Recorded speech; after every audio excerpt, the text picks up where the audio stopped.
Hello Veteranship subscribers, my name's Nero and I'm coming to you bringing a commentary on what's today? St. Patrick's Day. Now St. Patrick's Day, I want to do a commentary talking about St. Patrick's Day, but I decided to actually look up some information first because I have no idea what St. Patrick's Day is really about. I'm sure a lot of you, I'm sure everybody actually, when you think of St. Patrick's Day, you think of bar specials. You think of everybody wearing green shirts and you think of leprechauns and three-leaf clovers. That's all I thought about too, and I decided, I would like to get a little background history, or a little background story towards, what is St. Patrick's Day?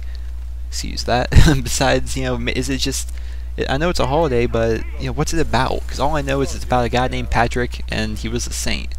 I mean, a lot of us, we don't really know what it's about at all. So I decided I'm going to do kind of like a little history lesson for you guys. And it's kind of be set up in the way that my old field manuals for some of my older subscribers, my subscribers that have been with me longer, before Veteranship was even thought of, before Team SB was even thought of. I used to run a series back on my old channel, but I'm going to talk about that here in a little bit. So we're going to talk about St. Patrick's Day. And the first things first, you're going to need to learn about Patrick himself. And turns out, his name wasn't Patrick. And he wasn't Irish. And I was like, wow. Okay, because I literally just learned all of this maybe a half hour ago. I got the information down, I wrote it down so I can present this to you guys in like a kind of a clean manner. So I'm not just going around, so St. Patrick was, no, I got this written down, so if it sounds like I'm reading off of paper, it's because I am, you guys. And I hope you guys can just enjoy the trip. So basically, St. Patrick wasn't Irish, he was actually British. He was born in Britain. When he was growing up, he ended up getting basically captured as a slave by Irish raiders, and he was forced to be a shepherd for 6 years. And he ended up having a vision, saying he needed to go back to Britain. Like a holy vision, I'm not sure what kind of vision, just a vision. He decided he needs to go back to Britain. So he escapes, and he goes back to Britain. But once he's there, he decides he really liked the Irish people. He misses the Irish people, and he wants to bring Christianity to the Irish people. Now, his name wasn't Patrick, you guys, but I couldn't pronounce his name, and I didn't want to write down his real name because I would just butcher it so bad. I mean, I remember when I used to do my field manuals, I tried to pronounce the FAMAS in French. That was terrible. I'm terrible at other languages. I barely speak English, let alone French, or even British, or whatever language he was born into.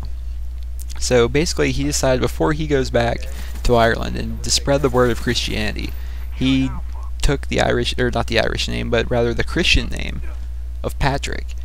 So after he gets his name changed to Patrick, he decides he's going to go over to Ireland, and he decided to set up monasteries and schools all along Ireland's north and west coast. The north and west coast of Ireland just set up with monasteries and schools all along the way. And the Irish people thanked him for this because he was really, really successful at what he did. He was a very good preacher, and that's why people called him the saint. Now, you guys might be wondering, why March 17th? Why, of all days, March 17th? Like, obviously, Christmas is celebrated on the 24th and 25th for Jesus' birthday. So why March 17th? That's the day St. Patrick died.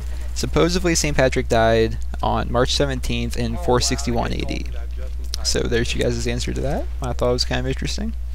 So, after that, Irish Christians all decided to celebrate that day as a holy day because of everything that he did for their country and bringing Christianity, bringing faith to their country in a country that was just filled with raiders and all sorts of just terrible things. They were like, okay, this guy's a great guy, we need to celebrate him because he's basically doctored as a saint. So way back in the Middle Ages, like way back when, Irish Catholics would close their businesses, they would close their shops, they would not go to work that day, they would just stop everything, and they would go to church to honor the feast of St. Patrick. And that's how St. Patrick's Day got started. It started as a feast in a church, started way back in the Middle Ages, and that's where all these people would start celebrating St. Patrick's Day, and eventually it became what it is today. So you guys may be thinking, this is what I was thinking too. I'm like, okay, if it's just a feast where people go to celebrate the life of a saint, how does that turn into drinking? Why is it associated with drinking? I mean, were we that, is our society that bad?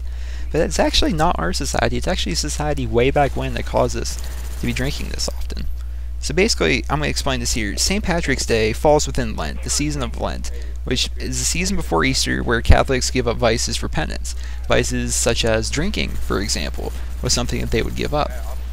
But since St. Patrick's Day was so revered, and it was such a big holiday and such a big feast, the Irishmen would take a day off from their penance. They would take a day off from Lent and they would drink. And that is just a tradition that basically stuck all throughout the years, and that's why drinking is so commonly associated with St. Patrick's Day, or rather St. Patrick's Day is so associated with drinking. A couple more things here. If you're wondering, this is one of the things I was actually personally wondering for a long time, is why the color green? Why is everything in the color green? And personally, I couldn't really find much information as to why everything was green. I did learn that during the 1840s, which I already knew this, but I'm going to go over it with you guys. In the 1840s, Ireland was starving from a potato famine. Basically, they couldn't grow potatoes, they couldn't eat, they couldn't work, because that was like one of their largest exports. So millions of people were forced to leave their homeland. They were, getting on boats and they were heading off to Canada, Australia, and the United States. And once they got over to the United States, there was already traditions of St. Patrick's Day already there from previous settlers. But when mass settlers started coming in, the old traditions and kind of the newer traditions kind of fused themselves together, and that's basically what started St. Patrick's Day, and that's what started St. Patrick's Day in the United States, and that's why people wear green. I couldn't really put two and two together and figure that out, but if you guys would like to help me figure that out, I would love to read that in the comment section. I mean, if you guys have some information as to why they always wear green, because I've seen plenty of different stories on the internet, and I personally don't know. So if you guys would know and would like to share that in the comment section, because obviously if you made it this far in the video, you've taken an interest in what I'm talking about, and you're having interest in the actual reasonings behind St. Patrick's Day and not just the celebration of it, then let's share this information in the comment section. Let's just talk to each other, having a conversation in the comment section. But if you guys don't want to, if you guys just want to say, hey, cool video, thumbs up, do whatever. I'm not trying to pressure you guys into doing anything. So the gameplay here is about basically wrapping up here. We got about a minute, 10 seconds left, and I die. I've actually died a lot this game. I can't remember the final score. I know I go positive, I know I have the most captures in the game, I know we win the game. So it's a good game in my part, or in my book. This was a pretty good game to play, and it's fun. If you guys have tried competitive gaming isn't something I'm really interested in anymore. It's kind of just like a phase I went through, which I go through phases like nothing.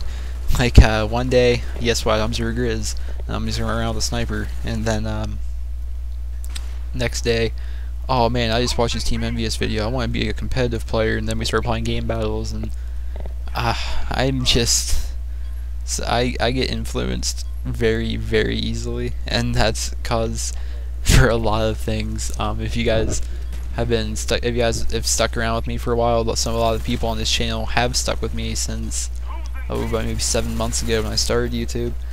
A lot of you guys know that about me, and it's not always for the best. But the game's gonna be wrapping up here in about 7 seconds. I hope you guys enjoyed this little history lesson. If you guys would like to further discuss it, please do so in the comment section. There's also gonna be some links in the description to some videos I found which helped me learn a little bit more about St. Patrick's Day and helped me put together this little presentation for you.